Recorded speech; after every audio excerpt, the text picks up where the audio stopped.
Assalamualaikum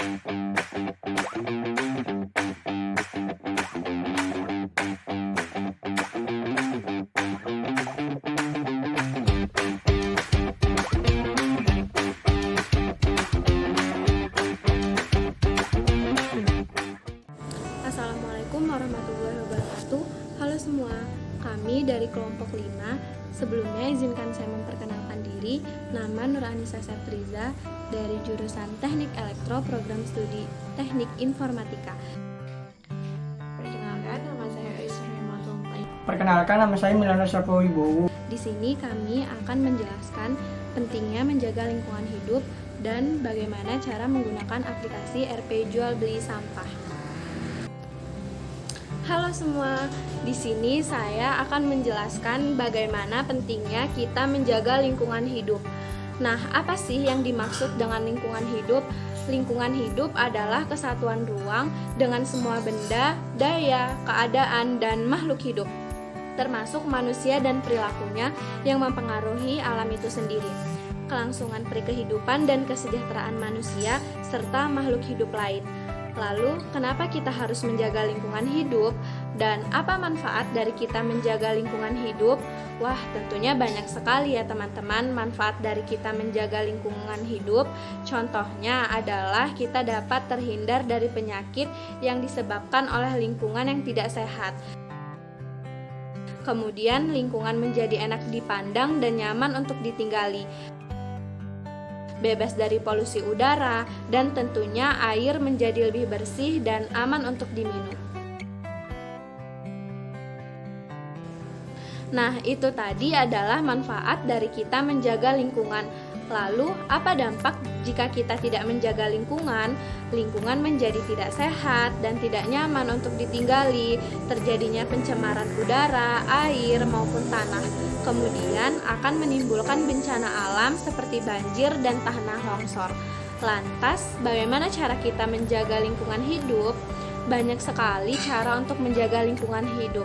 Salah satu contohnya adalah tidak membuang sampah sembarangan, menggunakan barang ramah lingkungan, memilah dan mengolah sampah agar lebih produktif, melarang pembuangan limbah pabrik ke sungai, laut, ataupun pantai, karena akan mengganggu ekosistem laut dan menghemat penggunaan air, listrik, dan bahan bakar minyak. Namun saat ini yang menjadi permasalahan terbesar dari pencemaran lingkungan adalah sampah, terutama sampah plastik. Nah, sebelumnya di sini saya akan menjelaskan beberapa jenis sampah. Sampah terbagi menjadi 3, sampah organik, sampah non-organik, dan sampah B3. Nah, sampah organik ini dapat kita katakan sebagai sampah ramah lingkungan, bahkan sampah ini dapat diolah kembali menjadi sesuatu yang bermanfaat bila dikelola dengan tepat. Contohnya dapat dibuat menjadi kompos ataupun pupuk tanaman. Namun, jika tidak dikelola dengan baik, akan menimbulkan penyakit dan bau yang kurang sedap karena hasil dari pembusukan sampah organik yang cepat. Selanjutnya adalah sampah anorganik. Sampah anorganik adalah sampah yang tidak mudah terurai dan bukan berasal dari tumbuhan dan hewan. Contohnya adalah kaleng, botol kaca, plastik, kertas, dan styrofoam. Sampah anorganik ini tidak dapat terurai dengan sendirinya dan membutuhkan waktu yang jauh lebih lama dibandingkan sampah organik. Dapat membutuhkan waktu sekitar ratusan hingga ribuan tahun, bahkan ada sampah anorganik yang tidak dapat terurai. Sampah anorganik ini dapat kita manfaatkan sebagai kerajinan tangan seperti botol-botol bekas yang sudah tidak terpakai, dapat dibuat menjadi pot tanaman, dan sampah kertas dapat dibuat menjadi miniatur angsa dan lain-lain. Selain itu, kita juga dapat mengurangi penggunaan sampah anorganik dalam kegiatan sehari-hari. Apa saja sih? Yang pertama, tidak menggunakan sedotan untuk minum. Meskipun sedotan terlihat kecil, tetapi sampah sedotan yang terbuat dari plastik sulit sekali terurai. Kemudian, membawa kantong belanja sendiri untuk mengurangi sampah plastik dan membawa botol minum sendiri dan tidak membeli minuman dalam kemasan. Nah, kita dapat mengaplikasikan ini dalam kehidupan sehari-hari. Yang terakhir adalah sampah B3. Sampah B3 adalah bahan limbah berbahaya dan beracun. Limbah B3 bukan hanya dapat dihasilkan dari kegiatan industri, namun kegiatan rumah tangga juga menghasilkan limbah B3. Contohnya adalah pengharum ruangan, deterjen pakaian, dan pembersih kamar mandi. Nah, dari sampah-sampah seperti botol plastik tadi dan kertas dapat kita jual di aplikasi jual beli sampah. Selanjutnya aplikasi ini akan dijelaskan oleh rekan saya. Pada kesempatan kali ini saya akan memberitahu kalian aplikasi yang sangat berguna bagi kalian dan juga lingkungan kalian. Yaitu aplikasinya bernama RP Jual Beli Sampah Daur Ulang. Ini developer dari Teknik Informatika Universitas Lampung. Jadi kalian bisa mendownload aplikasi ini, sudah tersedia di Play Store.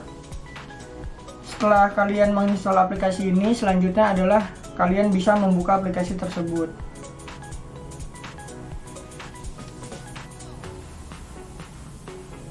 Nah, setelah terbuka di aplikasinya, tampilan awalnya adalah seperti ini. Jadi kalian jika belum memiliki akun, kalian bisa daftar sekarang mulai dari mengisi nama, email, tanggal lahir, dan lain-lainnya. Karena saya di sini sudah memiliki akun, jadi saya langsung masuk. Nah, ini adalah tampilan awalnya. Jadi di sini ada transfer saldo, pencarian lapak pembeli, daftar barang jual beli, pengisian saldo, dan tukar saldo. Lalu jika kalian ada sesuatu hal yang tidak mengerti, bisa membaca di informasi di bawah ini. Informasinya sangat banyak, yaitu apa itu RP, bagaimana melakukan transaksi jual beli, dan lain-lain. Di sini saya akan mendemonstrasikan bagaimana cara kalian melakukan jual beli. Yang pertama adalah kalian harus melihat daftar barang jual beli ini. Di sini ada beberapa jenis barang jual beli, cukup banyak, yaitu yang pertama ada kompos, kertas putih, kertas koran, gelas air mineral bening, botol plastik air mineral bening, aluminium tipis, dan aluminium tebal. Jadi di sini sudah dipatokan harganya per kilogramnya. Kedua adalah pencarian lapak. Lalu di pencarian lapak ini terdapat 4 lapak untuk saat ini, yaitu Lapak Handrio, Lapati, Ardi, dan Bank Sampah Lestari. Jadi misalnya kalian ingin menukarkan sampah kalian di lapak Lapati ini, klik yang lapak Lapati, lalu kalian bisa menghubungi pelapak yang sudah tertera di sini, disediakan nomor telepon dan juga alamatnya. Lalu setelah kalian menyepakati dan juga berhubungan dengan pelapak tersebut, nanti kalian akan diminta untuk memperlihatkan QR code-nya. Jadi QR code di sini berguna untuk melihat akun Anda yang akan ditransfer saldonya. Jika ingin mencairkan saldo, kalian bisa ke tukar saldo, lalu pilih nominal yang akan ditukarkan, nama bank, dan rekening kalian. Setelah itu selesai.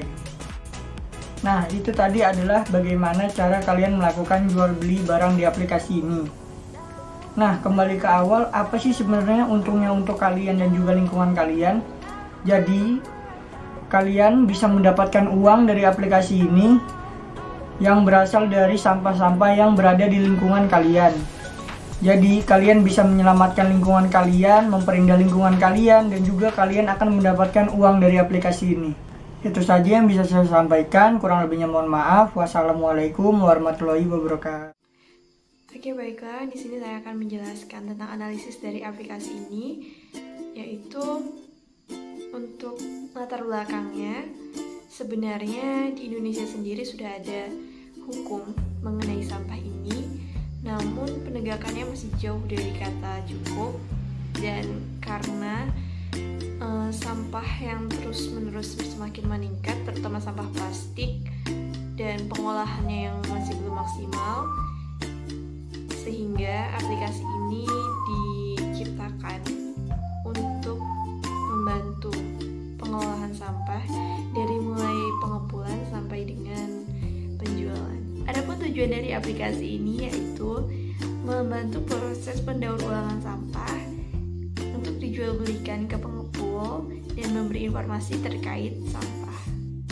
Adapun manfaat dari aplikasi ini, yang pertama, menambah pendapatan, yang kedua, mempertemukan pelapak dan penjual, yang ketiga, menghemat lahan tempat pembuangan akhir, yang keempat, ada lingkungan menjadi bersih dan nyaman, yang kelima, bumi akan bahagia.